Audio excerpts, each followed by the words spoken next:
So what exactly is a grave to a person who's long gone? Well, in their religion, depending on what religion they follow, it's a place their body lies until they're called upon to rise up out of their graves. For the people above ground, it's a place to visit, mourn your loved ones, come back and see the place where they are.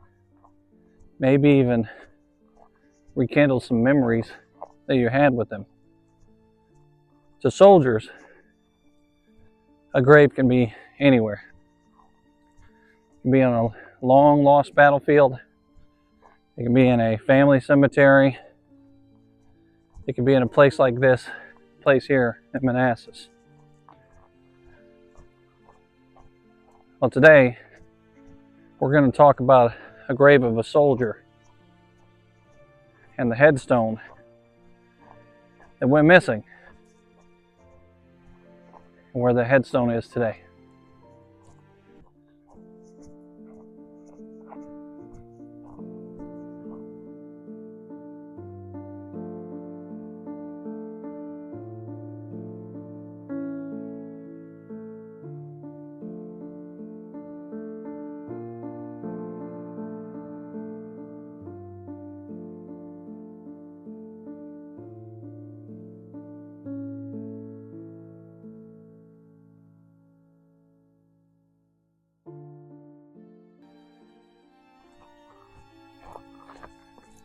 So I'm out here at the site of Portici. Portici was a family plantation owned by a man named Francis Lewis and a wife named Fanny. And he also had 12 people that he enslaved out here on this property that he forced to work these fields. Now, their existence out here changed abruptly when war came running into this town. During the First Battle of Manassas, his home becomes Johnson's headquarters. This whole open field here is a great location for Johnson to take his headquarters, because off in this direction over here is Henry Hill. He's directly behind the line of fire. He's right where he wants to be able to muster troops in and out and transfer people back and forth. Also, out here, Jefferson Davis shows up, makes the trip, comes out to the battlefield. Now remember, this is the big great battle, the one great battle that they thought they were going to have that would change everything. And as soon as Jefferson Davis gets to this field, he starts to declare victory.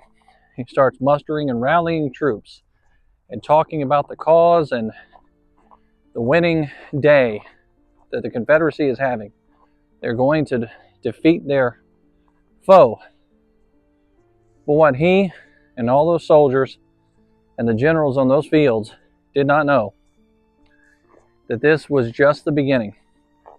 It was not going to be quick.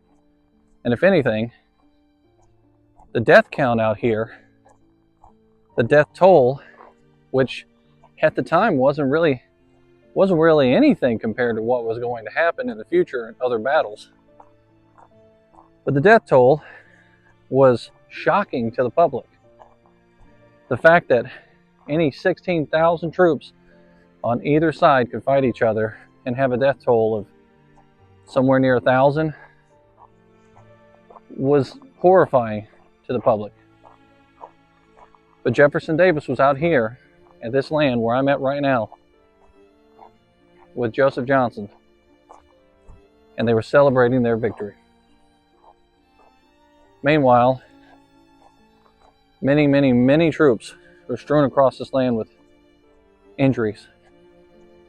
And one such soldier we're going to tell a story about in our series here from Manassas.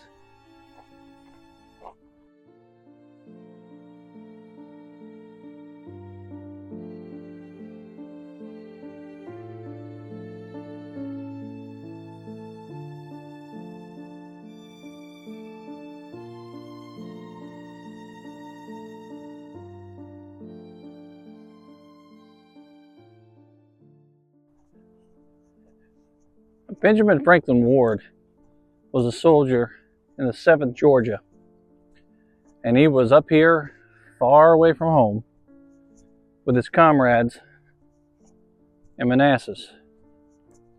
Now the 7th Georgia would come back here again and again, and they would leave markers all along the battlefield marking where they fought. Today, only 2 of those markers exist because the rest were stolen. Well, Benjamin Franklin Ward wasn't a very lucky man at this battlefield.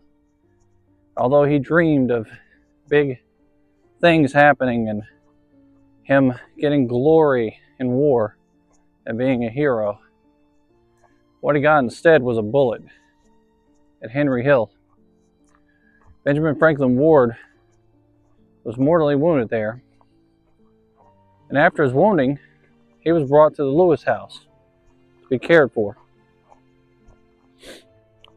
He was treated, and in August of that year, 1861, Benjamin Franklin Ward would die as a result of his wound, most likely infection setting up and killing him, or some form of sickness. But his family couldn't come care for him. His family couldn't even come up here to get his body. So he was buried in the Lewis family cemetery plot. And a crude headstone was put down for him. It was almost like a, I don't know, sandstone really, kind of reddish color. Crude headstone would mark his grave for a long time, so his family would know where he was buried. But then, all of a sudden, this headstone up and disappears.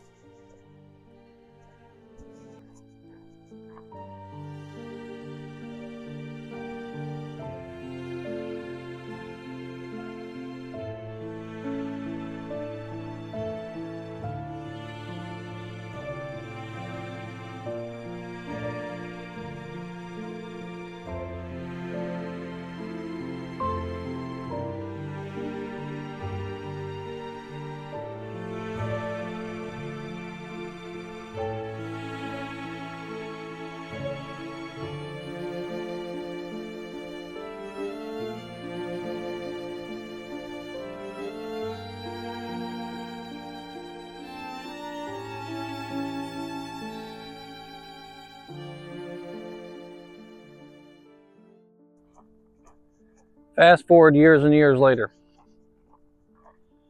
Someone's going through a garage locally. They find this headstone. They notify the park rangers. The park rangers come out and take custody of it. And we're talking about an American Civil War artifact here. Something that marked a soldier's grave, regardless of which side he fought for. It's still a headstone to a soldier. So this is a very sensitive topic. It's something that needs to be handled with care. Plus, the national park has rules on things that they can and cannot do. They're controlled by the government after all. This headstone is brought to headquarters and it is put in a closet. It's kept away from the public and it's kind of archived, and all the government officials are notified of this headstone. Well, time passes on, and the next of kin that they had notified about this was a very, very old man who was a great-grandson or grandson of the man that died. He's wondering, why hasn't the headstone been placed back on the grave? Because they've come back up here to visit, and it's not there yet. And they find out that this headstone is still in the closet of the headquarters of the Park Service.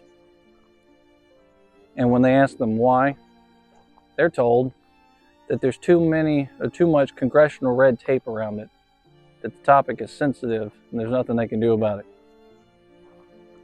Well, that answer doesn't satisfy them. Now, if you go looking for this information online, I don't know where to find the majority of the information from, but I have found an article written and captured in, looks like, Virginia Tech about this story. But there's not a whole lot of information out there about this controversy surrounding this headstone. I can't fill in the gaps much afterwards about what happened or what transpired afterwards.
So the soldier lays out here in the field somewhere.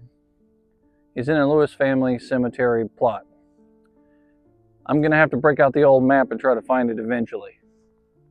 I don't know where the Lewis family cemetery plot is, but I know that there is a Lewis family that once lived here at Portici. There may have been other Lewis families around, and I've also heard the title or name Rosemont thrown about for another place that may not be here on this property, and that may actually in fact be where Benjamin Franklin Ward is buried. I hope that he has a headstone on his grave,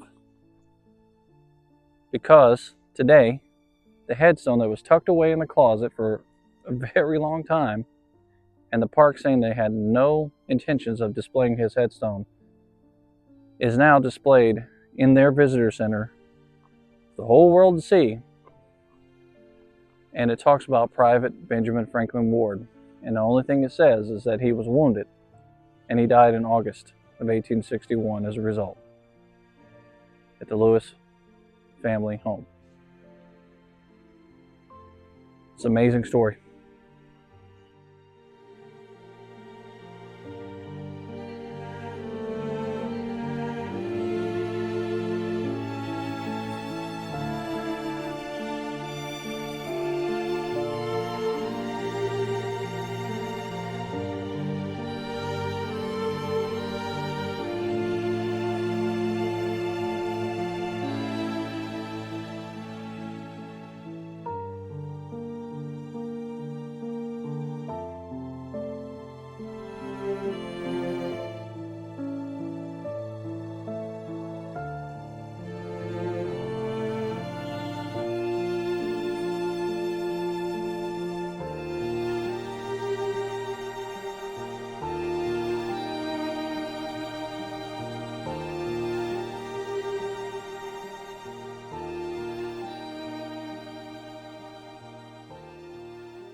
So after making our way back down from Manassas and coming back here, it kind of ate at me, not knowing where that headstone was and not knowing whether or not that soldier had a headstone marking his grave. So I started to do a little bit of research here from home, going through newspapers.com to try to find more articles and even reaching out to some friends.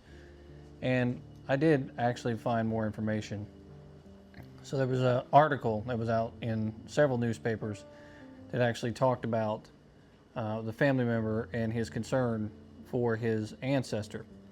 And then he talked about how he wasn't an overly aggressive person, that he just wanted to make sure that his relative had a marker for his grave. And it talks about the controversy that we talked about surrounding the fact that that stone was in essentially a broom closet being held because of laws and regulations. They did say at the end of that article that there was no plans to display it.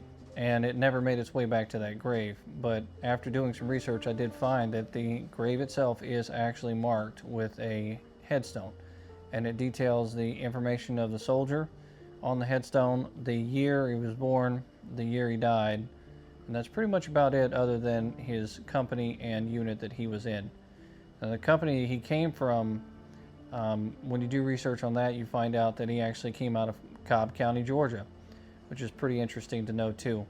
And I'm going to dig a little bit deeper on that soldier to see if I can't find some more information for the future. But I definitely am posting these pictures up of all the information that I've found throughout this video and throughout this update. And yeah, it's pretty neat. Stay tuned. Coming up here, we have a live interview with Garry Adelman coming on the channel here soon. We also have a long format video about the entirety of the first battle of Manassas that I'm going to cover from the very beginning to the very end of the battle.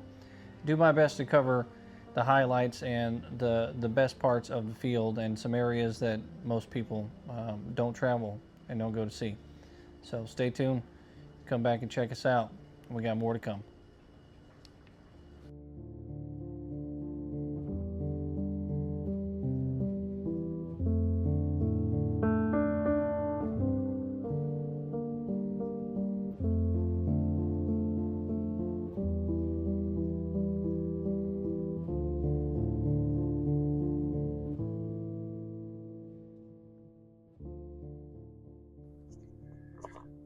It's stories like Benjamin Franklin Ward's that keep us captivated and coming back to these fields time and time again to try to learn a little bit more every time.